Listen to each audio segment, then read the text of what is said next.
Conflict in the Kasai province of the Democratic Republic of Congo has displaced more than 1 million people. The situation is just one facet of the crisis in the country, with the UN's humanitarian chief warning this week that 13 million Congolese need aid, including 2 million children already experiencing severe acute malnutrition. UN officials are urging donors to hit their $1.7 billion aid request. Viewers Anita Powell traveled with the World Food Programme and UNICEF to several locations in the troubled Kasai province and brings us this report. The smallest victims of a massive crisis in Congo's remote central Kasai province. Georgette is 14 months old, yet she weighs a mere 7 kilograms, far less than an average child her age. Medical workers say she is severely malnourished. Local militia clashed with government forces in Kasai province last year, turning Georgette and her family into refugees, far from their home and crops. We fled into the bush. She got sick. She couldn't eat. She had a cough. We were in the bush for 6 months.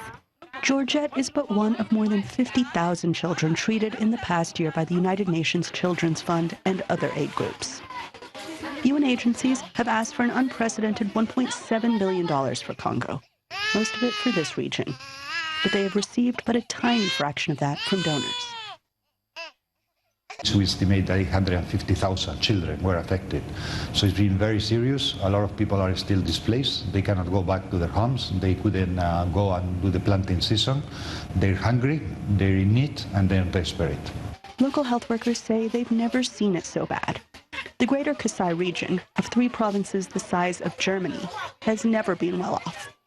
Even before the crisis, aid officials estimated that more than half of the children in this region were chronically malnourished.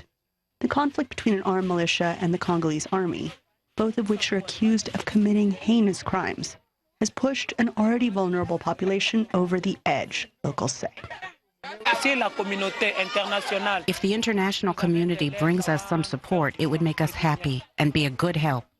At a WFP food distribution site in the village of Shikula, residents scrambled for meager rations of maize meal, beans, oil, and salt.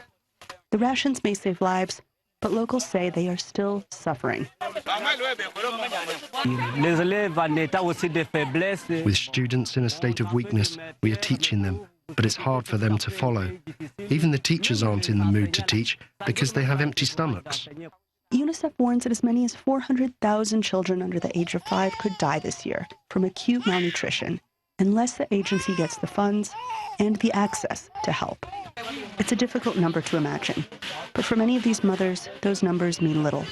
What matters, they say, are 9-month-old Kabongo, 19-month-old Francois, 14-month-old Georgette, and countless, countless, countless others.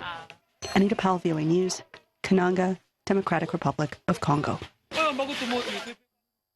Large-scale planting of cashew started in Nigeria, mainly as an afforestation scheme, and that was to control erosion in the eastern part of the country. But by 1950s, commercial cultivation and exports of the product ushered it into the league of Nigeria's leading cash crops.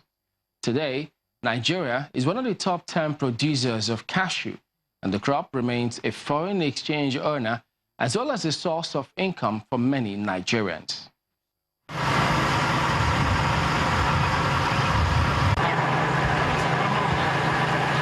Okudo community in Njaba local government area of Imo State is typical of the environment in eastern Nigeria, where most roads are lined on both sides by various trees, including large plantations of cashew. Just like other crops grown in large quantity in Nigeria, such as cocoa and groundnuts, cashew production puts Nigeria on the world map as one of the top producers in the world. Cashew production provides numerous opportunities for farmers and traders alike. Many youths in the area are also getting involved and making some money for themselves.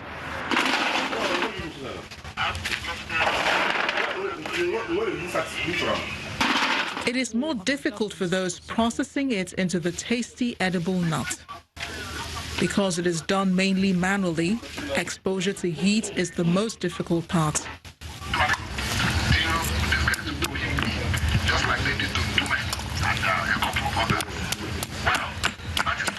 Mrs. Chizoba Madu, a mother of 4, painstakingly extracts the nut from the toxic shell.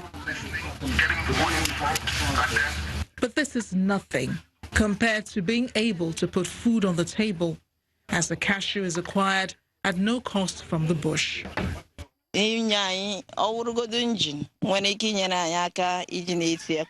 are many hazards of the job. For instance, the fire that is emitted from the processing can be very dangerous, especially if it gets to the eyes. Youths in the community are happy to be profitably engaged in the business. They also desire more attention from the government for agricultural enterprise such as theirs. I want government to bring in processing machines that can help them process this thing faster, so that the business will grow faster. The Imo State Commissioner for Agriculture and Food Security says there are plans by the federal government to establish cashew nut processing mills in part of the state. Minister had promised to give us a cashew industry very soon, before September. That was his words. Cashew is also grown in over 21 states in Nigeria and can be grown in virtually all parts of the country. As of 2015, Nigeria generated $253 million, which is about 50.4 billion naira in foreign exchange. The National Council of Nigeria puts yearly production output at about 160,000 metric tons. However, Nigeria is targeting at least 500,000 metric tons by 2020, considering renewed focus by the government and increasing demand for the commodity internationally. It's time now for a short break, and we'd also like to tell you, visit our website, channelstv.com, for news and other programming around the clock. You can also find us at youtube.com/channelsweb. Still to come, capturing the colors of Senegalese fashion through the lens of fashion photographer Daichi Yamamoto. We'll bring you that story after the break.